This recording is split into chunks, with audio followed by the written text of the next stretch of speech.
Welcome to a short explanation of question 10 of the third part of the Summa Theologica by St. Thomas Aquinas.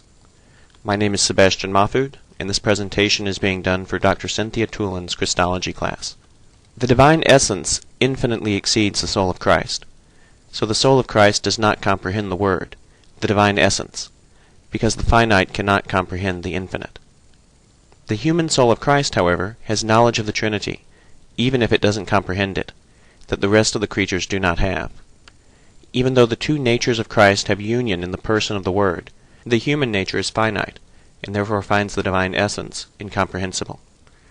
If the Son of Man is a comprehensor of the divine essence, it is through his divine nature, and not through his human nature, that this is so. The soul of Christ knows all things in the Word, and this for two reasons. The first pertains to the soul. Every created intellect knows in the Word, some better than others according to their attention to it, and the second pertains to the phrase all things, which extends to all actualities that occur, and to all potentials that never have been, nor ever will be reduced to an act. The Word is not ignorant of anything that was made by him, and all things were, even the day of judgment.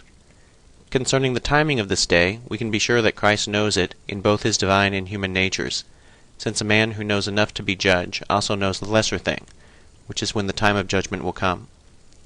Because the soul of Christ is finite, God knows much more than it can ever comprehend, since the uncreated light of the divine intellect infinitely exceeds any created light received by the soul of Christ. The soul of Christ knows all its power and all it can do.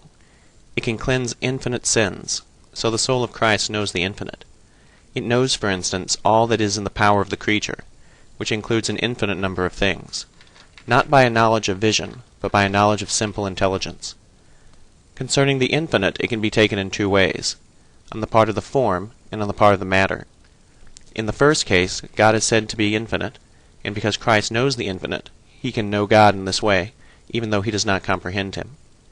Secondly, there is the infinite as regards matter. Since all knowledge is by form or act, this infinite cannot be known according to its mode of being. All infinite things are received by the human intellect finitely. In this way, the soul of Christ knows an infinite number of things in a certain unity, that is, in any creature in whose potentiality infinite things exist, and principally in the Word himself.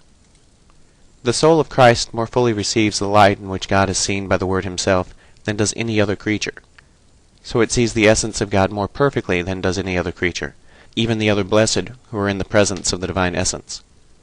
Because creatures cannot through their own natural power receive the vision of the divine essence, the order of grace, rather than the order of nature, is called to their aid.